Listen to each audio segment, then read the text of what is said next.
반만년 역사를 간직한 한국. 그 중에서도 호남 지역은 하늘이 내린 산과 강, 비옥한 평야, 바다와 육지로 동시에 열린 환경으로 인해 물산과 자원이 풍부하였고, 사람이 살기 좋았으므로 사람 사는 이야기, 흥과 멋이 우러났다. 유난히 험난했던 역사의 질곡을 겪는 동안 남도 사람들의 삶은 유독 고단했으나 그 정신과 문화 예술은 더욱 깊고 두터워졌으니 오늘날 남도가 품은 자연과 문화유산은 미래를 향해 우리가 지키고 키워내야 할 소중한 꿈이다.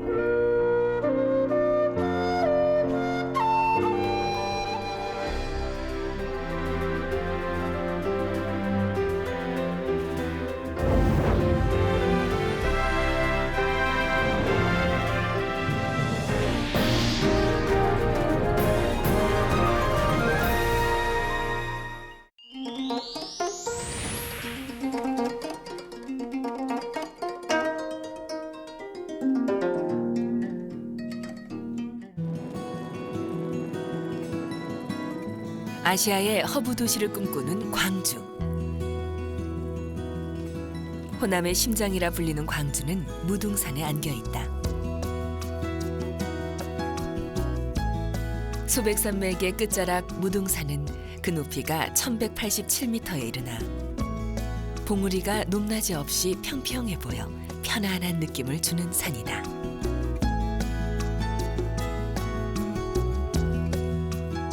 무등산은 독특한 기하학적 위용을 지닌 채 우뚝 서 있는 돌기둥이 있다.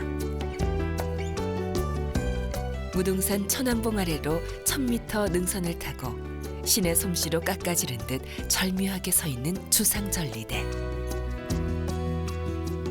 수정처럼 빛나는 서석대와 잘 빚어 다듬어 놓은 듯한 입석대, 그리고 규봉의 모습이 장관이다.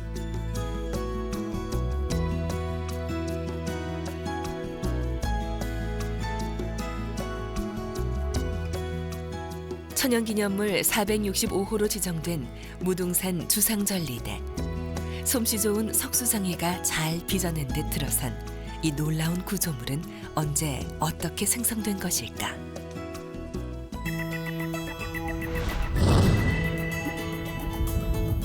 중생대 백악기. 무등산 일대 대규모 화산 폭발이 일어나 용암이 흘러내렸다.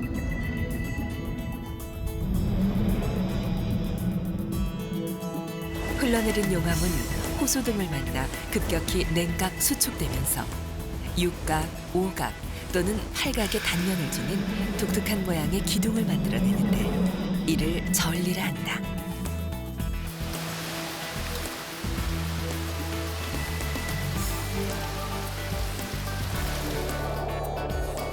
무등산 주상절리대는 서경 안산암질 용암이 지표 부근에서 물을 만나 급격히 냉각되면서 물리적 풍화에 의해 형성된 중생대 백악기 화산 활동의 산물이다.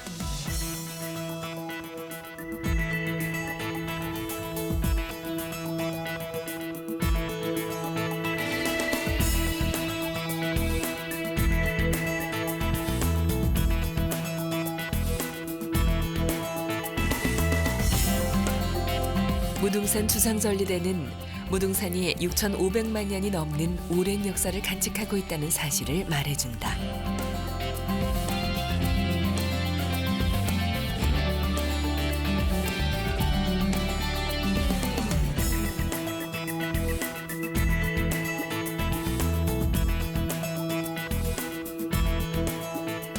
남도 땅은 이처럼 오랜 역사를 뒷받침할 만한 흔적들이 곳곳에 남아있다.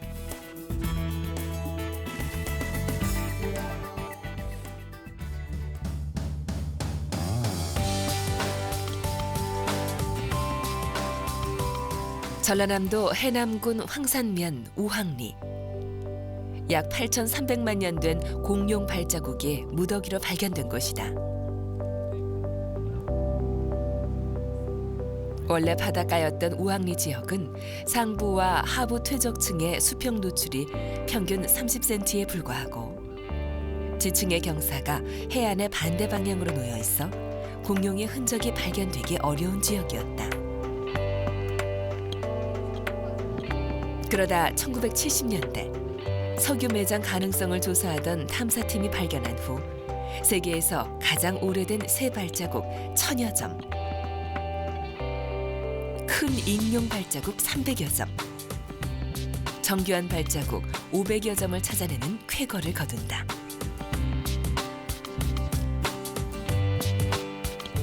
조사 결과 약 8,300년 전 해남 우항리 일대는 4발로 걷는 초식 공룡, 2발로 걷는 육식 공룡 등 다양한 공룡들이 사는 공룡의 낙원이었다.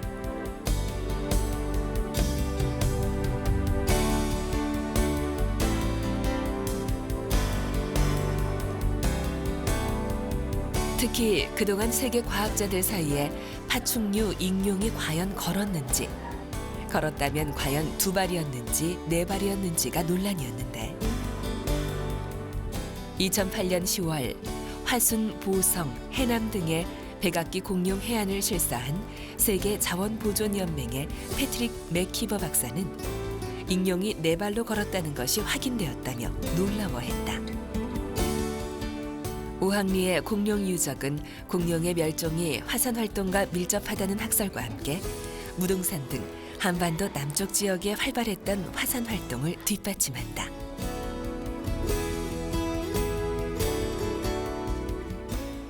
한국의 백악기 공룡 해안은 2009년 7월 스페인 세비야에서 열리는 제3차 유네스코 세계자연유산위원회에서 등재 여부가 결정될 예정이다.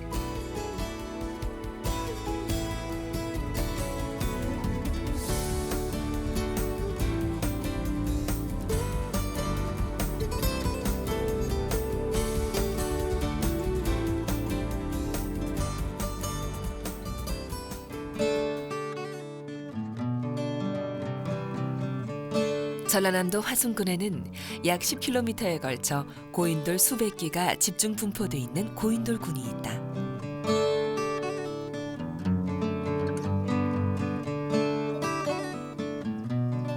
신석기 시대 후기부터 시작해 청동기 시대에 널리 퍼진 것으로 추정된다.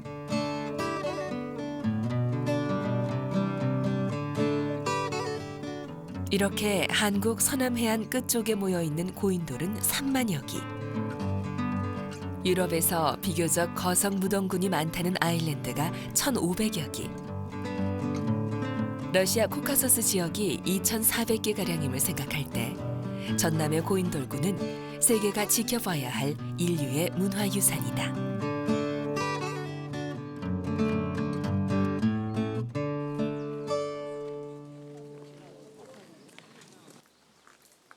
불의 시대를 품은 채 수만 년을 살아온 무등산은 광주 시민들에게 언제라도 편안하게 오를 수 있는 안식처가 되어왔다.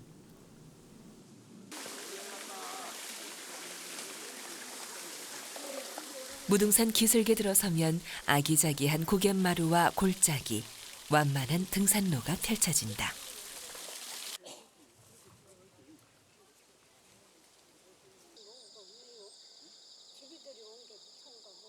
무등산에서만 생산되는 무등산 수박. 일반 수박보다 몇 배 더 크고 달고 시원한 무등산 수박은 왕에게 바치는 진상품이었다.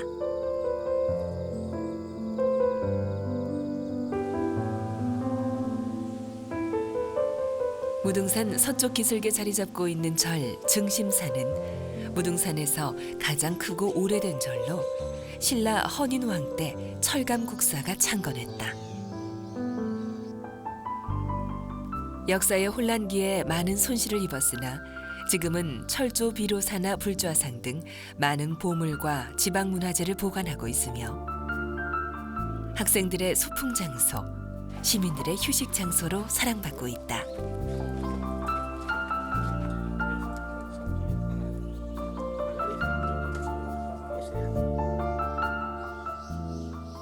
대웅전 뒤편 500전에는 1443년 김방이 봉안한 500나한과 10대 제자상이 있어 국가와 백성의 평안을 기원하고 대웅전 앞에는 5층 석탑이 아는 듯 모르는 듯 아픈 역사를 되새긴다. 한국 불교의 정통을 이어온 도량이다.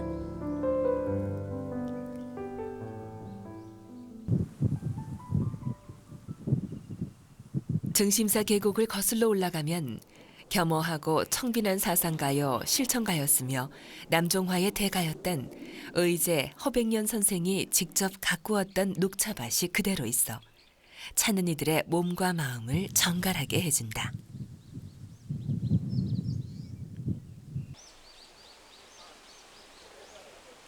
의제 선생이 30년 동안 기거하면서 그림을 그리던 춘설원과 그의 화업을 기리는 의제 미술관도 자리하고 있다.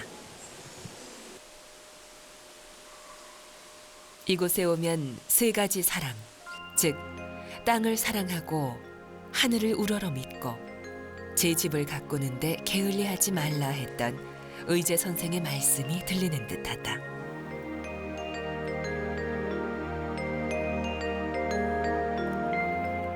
한민족의 건강한 정서와 깊은 정신 세계를 단아하면서도 웅혼한 필치에 담아냈던 의제 허백년 선생의 예술원은 지금도 살아 숨쉬고 있다.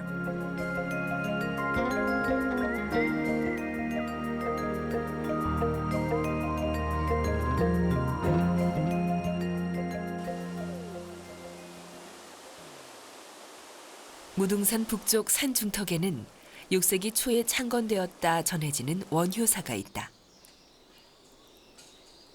신라 문무왕 때 원효 스님이 이곳에 머물면서 절을 개축한 후부터 원효사라 불렸다고도 하고 14세기에 이 절의 승려가 원효를 사모하는 마음에서 붙인 이름이라고도 전하나 정확한 유래는 알 길 없다.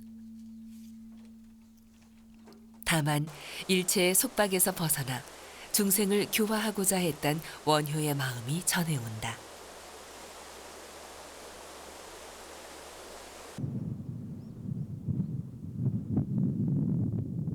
차별하지 않고 누구나 기꺼이 안아주는 산, 무등산. 펑퍼짐하고 편안해 보이지만 가슴 속에 꼿꼿한 주상절리의 기계를 품고 사는 무등산처럼 광주는 의로운 정신을 품고 수천만 년 질곡의 세월을 살아왔다.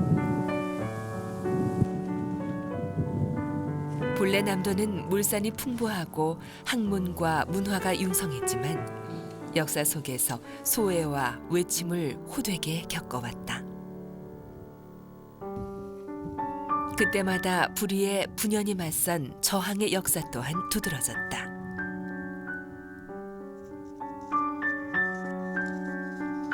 의쟁의 주역들이 내걸었던 평등의 가치는 늘 시대를 앞선 것이었는데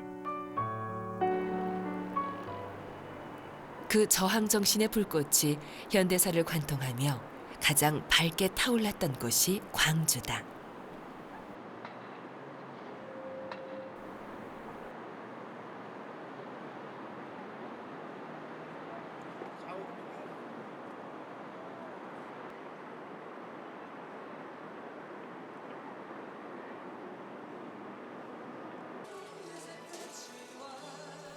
광주광역시 동구, 충장로라는 광주를 대표하는 패션의 거리다.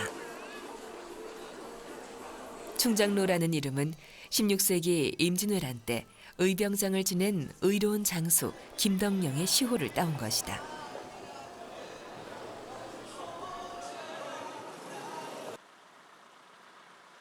광주 무등산 인근에서 태어난 김덕령은 어려서부터 용맹과 무예가 출중하여 20살 나이에 의병을 일으켰고 순천과 남원 등지에서 큰 승리를 거두며 전국 각지의 외병들을 공포에 떨게 했으나 1596년 이몽학의 반란을 토벌하던 중 적과 내통하였다는 누명을 쓰고 억울한 죽음을 당한다. 무등산 자락 자밋한 개울을 따라가다 보면 취가정이라는 정자가 나온다. 이는 문인 권석주의 꿈에 김덕령 장군이 나타나 취시가를 불렀기에 그의 혼령을 달래기 위해 지은 당집이다.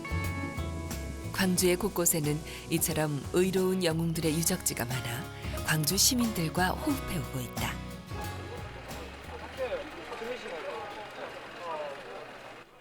광주는 또한 1929년 일제에 저항하는 학생의거가 일어나 전국 각지로 퍼지게 했던 민족운동의 발상지이기도 하다. 3.1 독립운동과 함께 독립운동의 꽃으로 불리는 광주 학생 독립운동을 기리는 기념탑이 있어 이곳을 찾는 학생들의 귀감이 되고 있다. 그러나 광주 학생 독립운동은 선열들의 숭고한 애국 투혼에도 불구하고 해방 후 반세기 동안 정치 상황에 묻혀 발원지인 광주에서조차 제 빛을 발하지 못했었다. 최근에서야 광주 학생 독립운동이 일어났던 11월 3일을 학생의 날에서 학생 독립운동 기념일로 승격, 선열의 뜻을 기리고 있다. 광주 일고 안에 있는 학생 독립운동 기념관에는 당시 주역들의 민족 정신이 그날의 뜨거웠던 함성과 함께 들려오는 듯하다. 일제 치하에 있던 1929년 10월 30일 통학열차가 나주역에 도착했을 때 한 일본인 남학생이 한국인 여학생을 희롱하는 것을 보고 한국 남학생이 제지하려 하면서 발발하게 된 충돌은 11월 3일 더 많은 한국인 학생과 일본인 학생의 충돌로 번져갔고 일본인 교사와 진압경찰이 부당하게 진압하면서 전국적인 항일 독립운동으로 확산됐다. 어린 학생들이 불의에 저항하는 횃불을 높이 들어 전국의 남녀노소를 타오르게 한 광주 학생의거는 한국은 물론 세계의 독립운동사에 길이 남을 자취다. 나라가 어려울 때나 불의를 보고 분연히 일어섰던 의로움은 현대사에서 큰 발자취를 남긴다. 1980년 유신 독재가 막을 내리고 봄을 기다리던 국민들은 갑자기 들어선 군부 정권에 반대하는 시위를 벌인다. 광주 금남로 역시 학생들이 주도하는 시위로 뜨거웠다. 군부 정권은 공수부대를 동원, 무자비한 진압으로 정권 장악을 감행했다. 이에 시민들까지 합세한 걸기는 더욱 의연해졌고 급기야 5월 21일 군인들의 무차별 발포가 시작됐다. 믿을 수 없는 일이었다.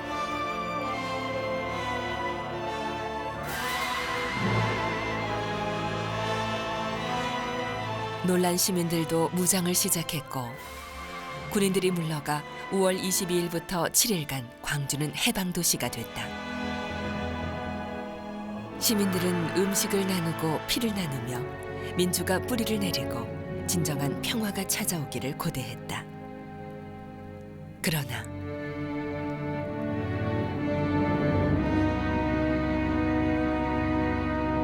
계엄 군대는 더욱 막강한 병력과 화력으로 재입성을 했고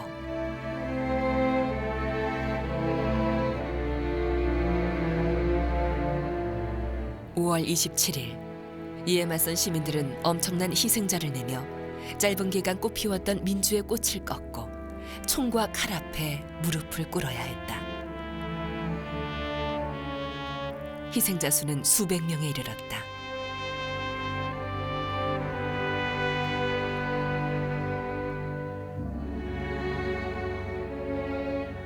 그로부터 오랜 세월 동안 5.18 민중항쟁은 광주 사태로, 광주 시민은 폭도로 불렸고 1988년에야 민주화 의거로 불리게 되었으나 5.18은 여전히 진행형이다.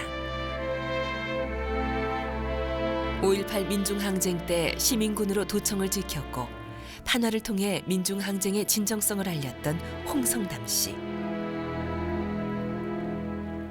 5.18 광주가 남긴 의미는 무엇일까?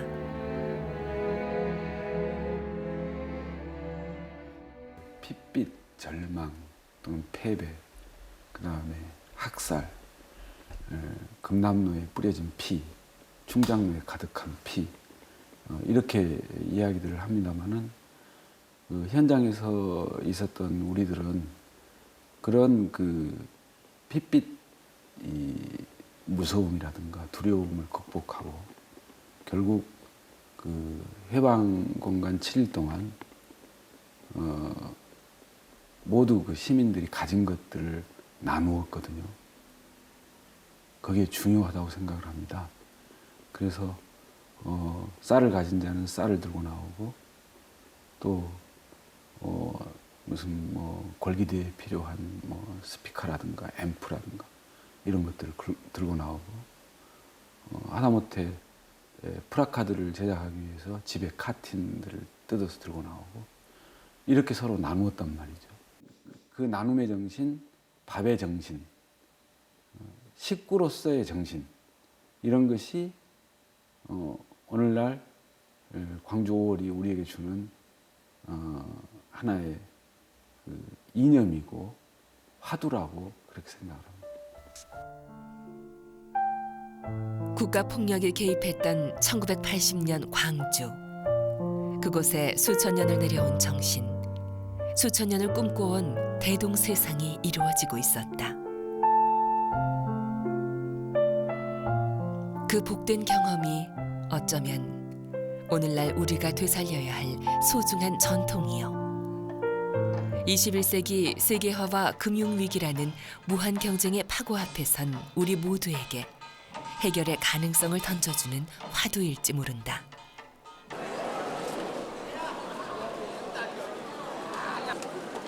5월. 해마다 5월이면 광주는 민주항쟁을 기념하는 다양한 형태의 기념 행사가 열린다.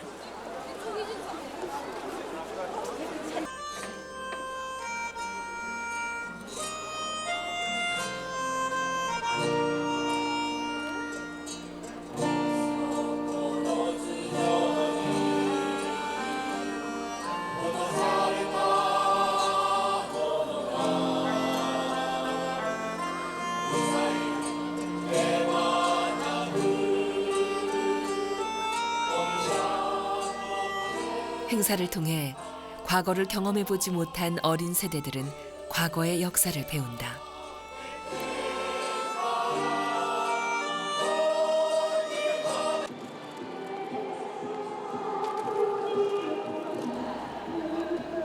기념 행사의 하이라이트는 언제나 당시 도청 앞에서의 상황을 그대로 재현하는 재현극. 지금의 시민들이 당시의 상황을 다시 체험해 볼 수 있도록 한 것. 시위대는 시위를 하고 계엄군 역할을 맡은 이들은 진압을 한다.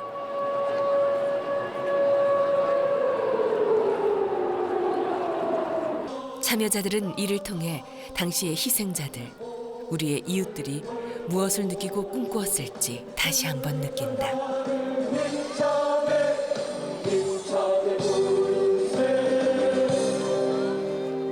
분노와 공포의 시간을 보내면서 모두가 꿈꾸게 되는 것은 결국 너와 내가 서로 돕고 존중하는 세상.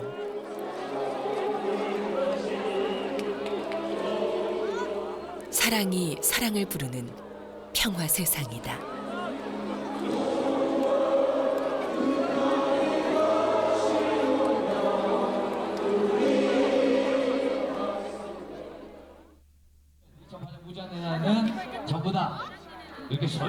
광주광역시 남구 칠석동에는 정월 대보름에 벌였던 민속놀이인 고싸움놀이가 전해온다. 마을 단위로 벌이는 축제였는데 이제 다른 지방은 물론 세계 각국의 사람들이 함께 모여 즐기는 대동의 축제로 자리 잡아가고 있다.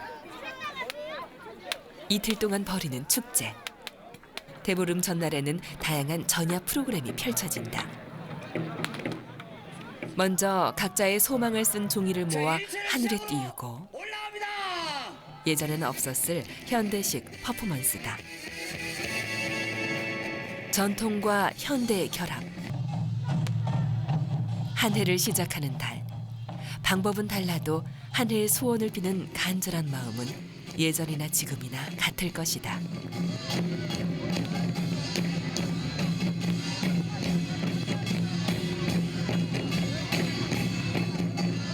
대보름 전날 한반도 거의 전역에서는 달집 태우기를 한다. 생솔가지나 나무더미를 쌓아 달집을 짓고 달이 떠오르면 불을 놓아 나쁜 기운을 물리치고 복을 기원하는 세시 풍속이다. 자, 우상군의 축제 천야제를 더욱더 뜨겁게 빛내 달집 속에 대나무를 넣어 그것이 터지는 폭음으로 악귀를 쫓는다는 것도 있고, 그때까지 날리던 연이나 한 해 동안 사용했던 폐품들을 달집 위에 얹어서 같이 태우기도 했다.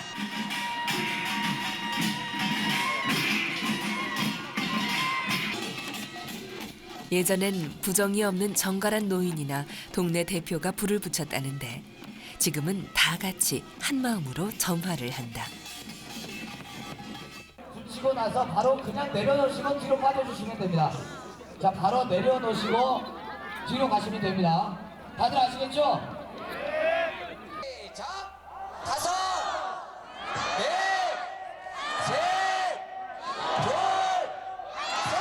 1, 많이 와주세요! 달집이 타오른다. 대보름달은 풍요의 상징이고 불은 모든 부정과 사악을 물리치는 정화의 상징이다.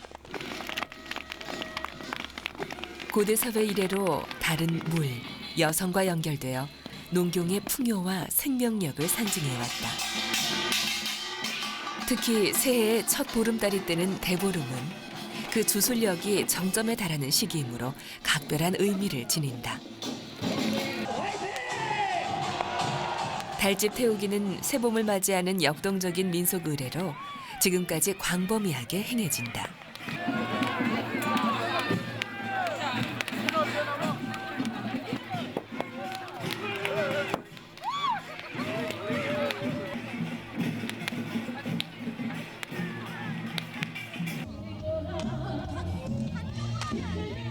아이들이 좋아하는 쥐불놀이도 어디서나 볼 수 있는 대보름 민속놀이.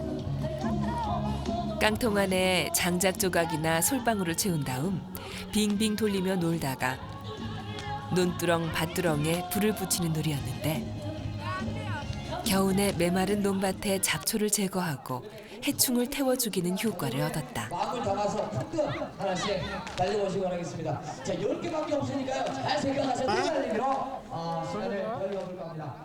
이 시대의 쥐불놀이 축제는 불꽃놀이로 이어진다. 이 같은 불꽃 축제는 한 해 동안 얽혀있던 감정을 풀고 사람들과의 유대를 강화하므로 노동으로 지친 이들의 새 힘을 얻게 하는 청량제 구실을 한다.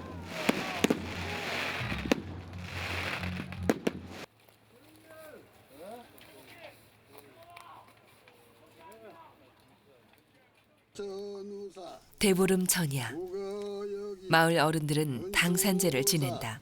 동년장량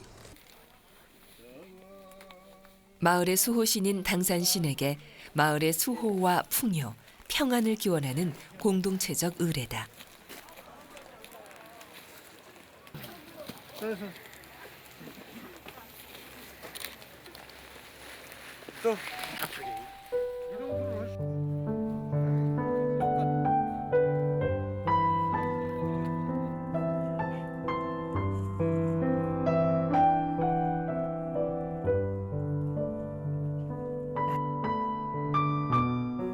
마을 입구에는 마을을 지켜주는 수호신이라 믿는 아름드리 당산나무가 서 있다.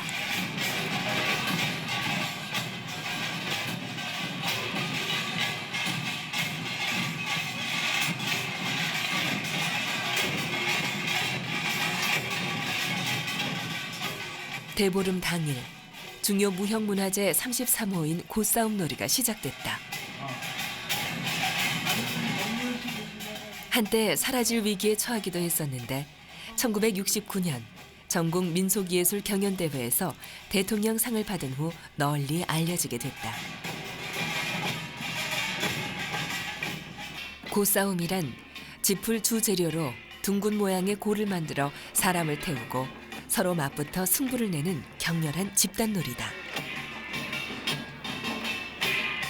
동부와 서부 두 패로 나뉘어 하는데 지휘자 격인 우두머리 줄패장과 고를 메고 싸우는 멜꾼, 그리고 여성으로 이루어진 꼬리잡이로 구성된다.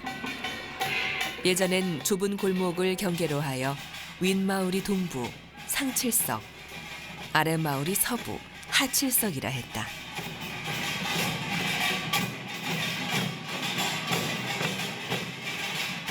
구성원들의 협동과 호흡이 중요하다.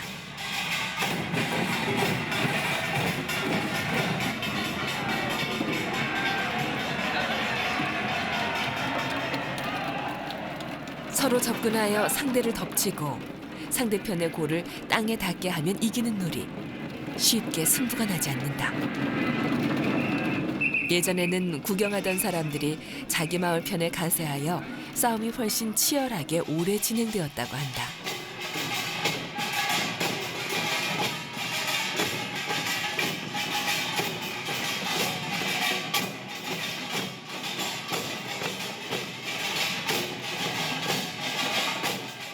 농악패는 분위기를 한껏 고조시킨다.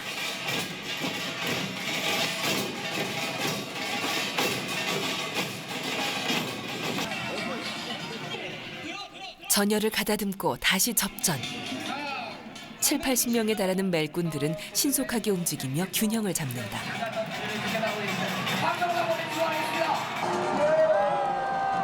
자기 편의 고가 땅에 닿지 않게 하려고 안간힘을 쓴다.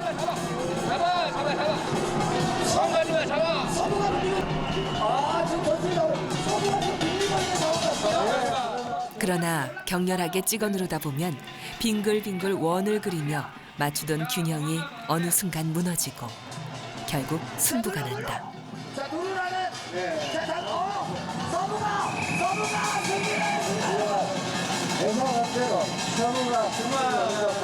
이긴 쪽은 경사가 났다며 덩실거린다. 광주 칠석 고싸움은 세계적으로 보기 힘든 전통 민속놀이다.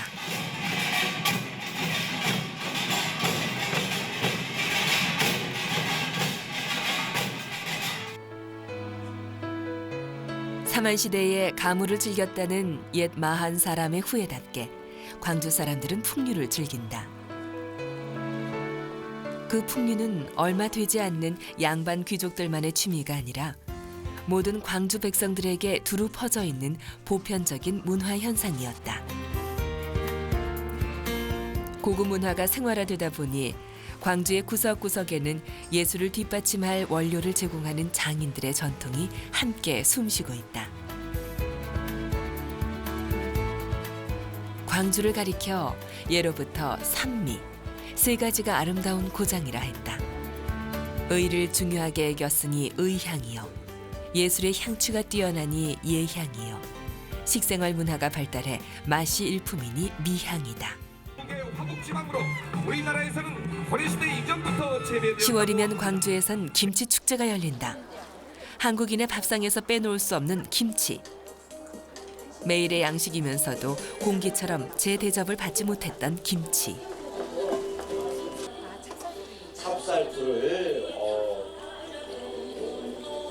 신비스러운 맛과 성분을 제대로 알리는 축제. 김치와 함께 떠나는 여행이다. 가꾸고 다듬고 절이고 담그고 삭히는 과정마다 온도, 공기, 재료의 성분, 미생물의 복합적 작용에 의한 마술이 펼쳐진다. 쓰고 달고 맵고 짜고 신 5가지 맛에 젓갈의 맛, 발효의 훈향까지 가미된 슬로푸드의 백미다.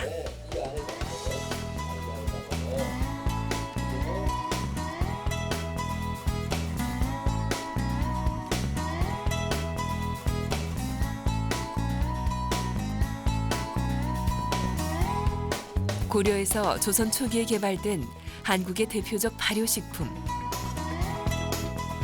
팔도의 김치 소개와 함께 퓨전 김치도 선보인다.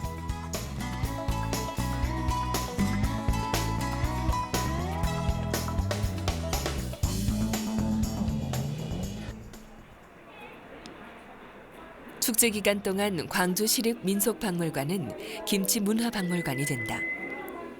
김치는 한국인의 철학이요 일상이다.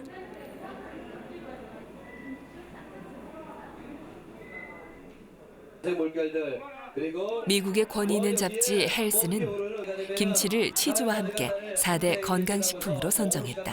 하는 가게이십니다. 세계가 과학적으로 입증한 건강 슬로우 푸드. 안 매워요? 한국의 김치가 이제 세계인의 건강 지킴이로 부상하고 있다.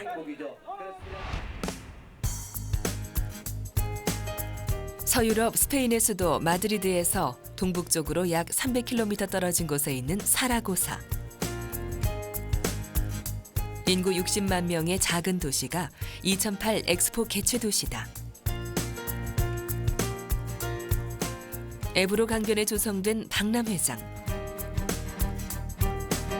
사라고사 엑스포는 최근 지구촌 관심사인 환경과 자연에 부응하여 전시회장에 친환경과 에너지 절감을 위한 태양관과 풍력발전소를 마련했고 온실가스 배출을 최소화하기 위해 박람회장에는 바이오 디젤을 원료로 하는 친환경 버스, 에코버스가 운행된다.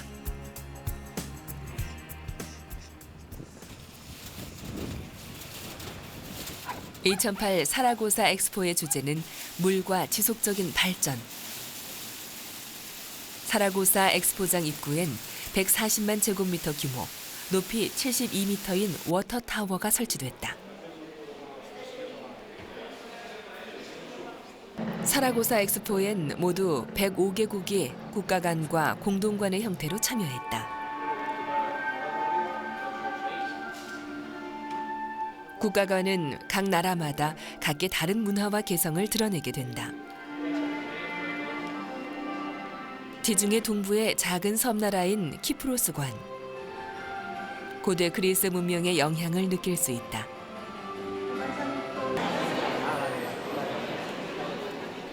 2005 아이치 엑스포를 성공으로 이끌었던 일본은 전통 판화 우키예요를 바탕으로 물과 함께 생활해온 일본인들의 지혜를 깔끔하게 보여준다.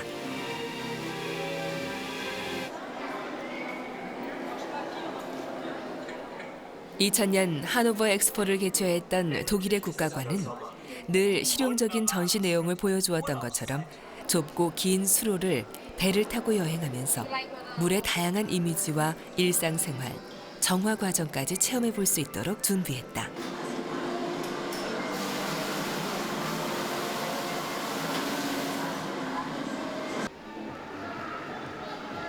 박람회 기간 중에는 유명 가수 콘서트, 무용 공연 등 다채로운 행사가 펼쳐졌다. 서커스를 예술로 승화시켰다는 평가를 받고 있는 태양의 서커스는 매일 거리 공연을 통해 대중과의 접점을 찾는다.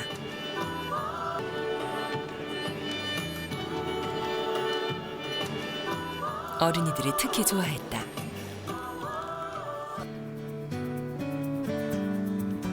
행사 기간 동안 엑스포장을 찾은 관람객은 650만 명에 달했다.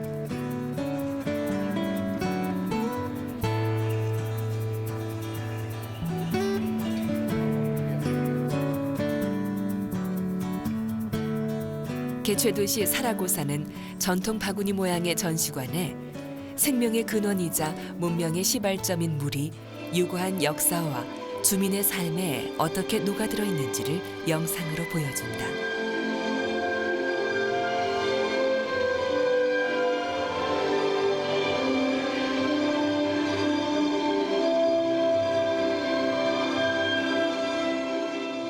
특히 스페인에 통일되기 전 아라곤 왕국의 수도로 번영했던 독특한 역사와 전통에 대한 자부심을 드러냈다.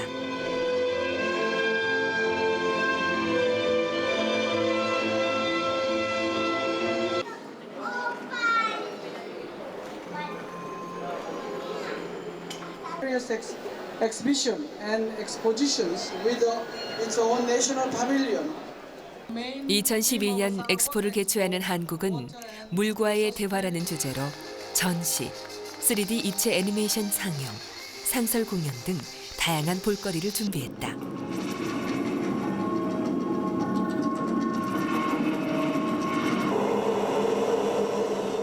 무용국 어머니의 바다는 바다로 아들을 내보낸 어머니의 마음을 극화했고 아득한 옛날부터 정한수 떠놓고 하늘에 빌었던 풍습. 하늘과 물과 교감했던 한국인의 정서를 표현했다. 허리 높이의 장독 28개를 전시해 놓은 투명한 물 전시관도 인기를 끌었다.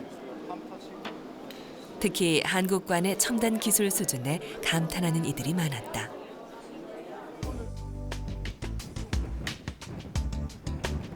아르곤 민족의 첫 수도였던 유서 깊은 도시 사라고사.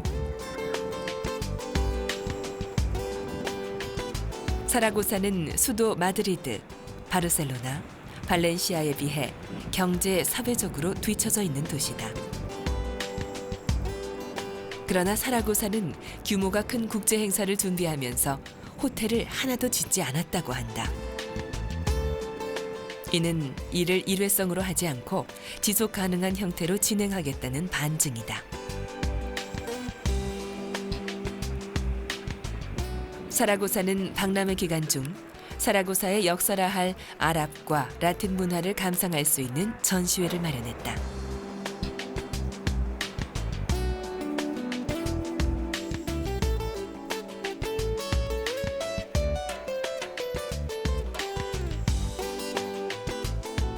(2008년) 국제도시로 거듭나기 위해 사라고사가 선택한 코드는 환경과 전통이다.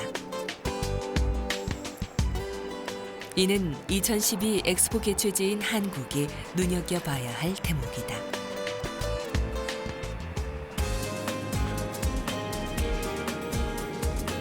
아시아의 문화 중심 도시로 부상하고 있는 광주.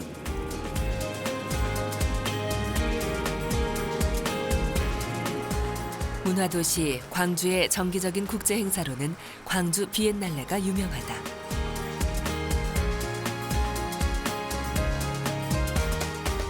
광주 비엔날레는 1995년 아시아가 세계 경제 중심지로 번영함에 따라 시작된 행사로 한국 민주화 운동의 정신적 지주였던 광주가 세계와 소통하는 문화 허브로 기능할 수 있음을 증명해왔다.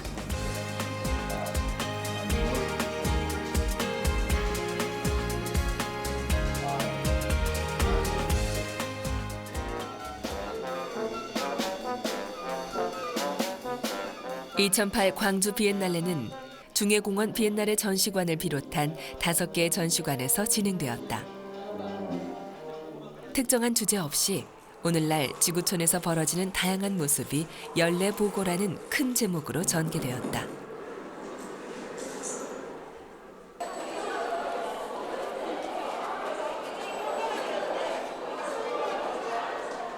미국 작가 알로라와 쿠바 작가 칼자딜라의 공동작인 침전물 감정이라는 작품이 눈길을 끌었고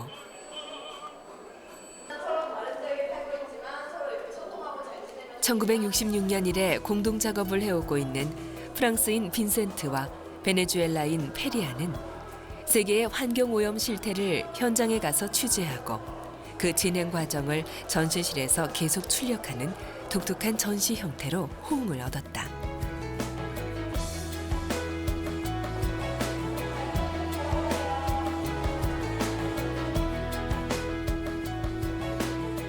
이관에서는 특히 한국 작가인 아버지와 아들의 공동작품인 미군과 아버지가 관객의 큰 사랑을 받았다.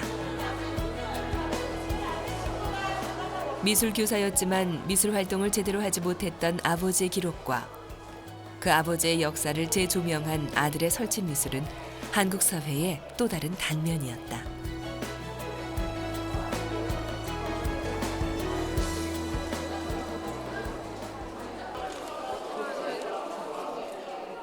(2008) 광주 비엔날레 기간에는 세계 각국의 젊은이들이 광주를 찾아와 보고 배우는 아시아 청소년 문화 캠프가 열리기도 했다.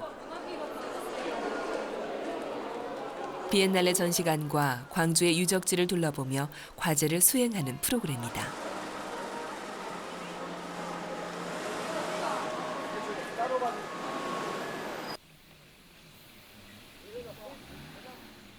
(2008) 제7회 광주 비엔날레의 5개 전시 공간 중 하나인 무등산의 의제미술관에도 전시 기간 내내 관객의 발길이 이어졌다.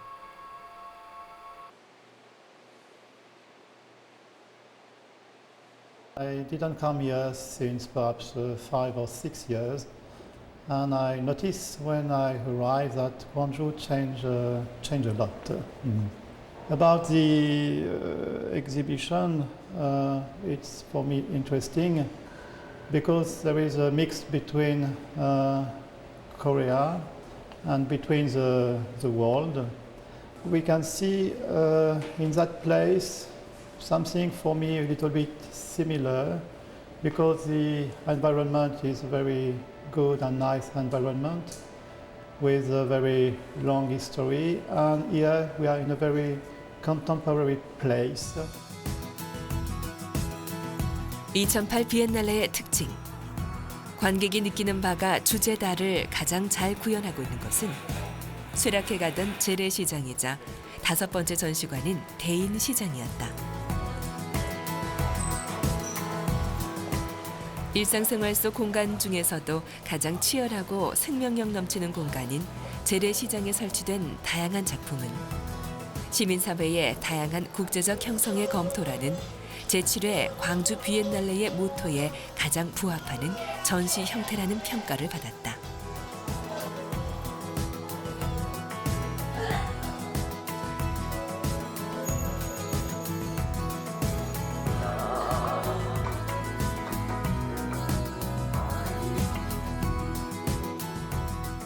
다섯 명의 젊은 작가가 마련한 복과 덕이 넘치는 상호 교환의 장인 복덕방 프로젝트.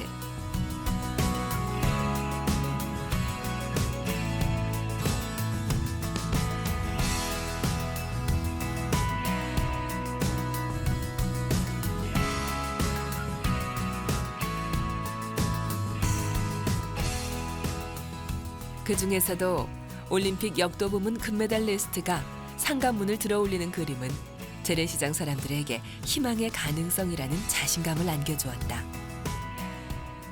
사람들이 많이 왕래하니까 좋고 그러네요. 그리고 몰랐던 작품들도 우리도 또 하나씩 더 배우게 되고, 그래서 더 좋습니다. 36나라, 127명의 작품이 다양한 문화행사와 함께하며 66일간 대장정을 벌인 제7회 광주 비엔날레.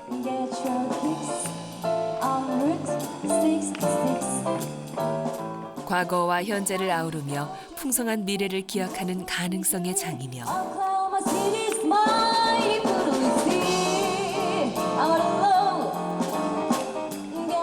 한국 남쪽 도시의 특수한 역사를 지닌 광주가 세계와 보편적으로 소통하고 감흥할 수 있는 현대 미술의 무대임을 다시 증명했다.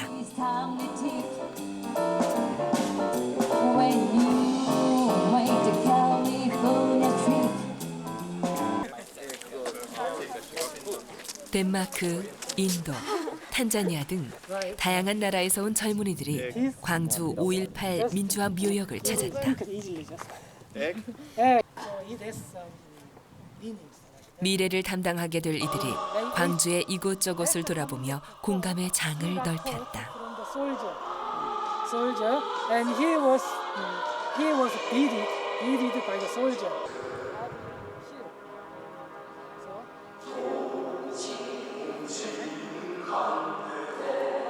I think this place is really effectful for me.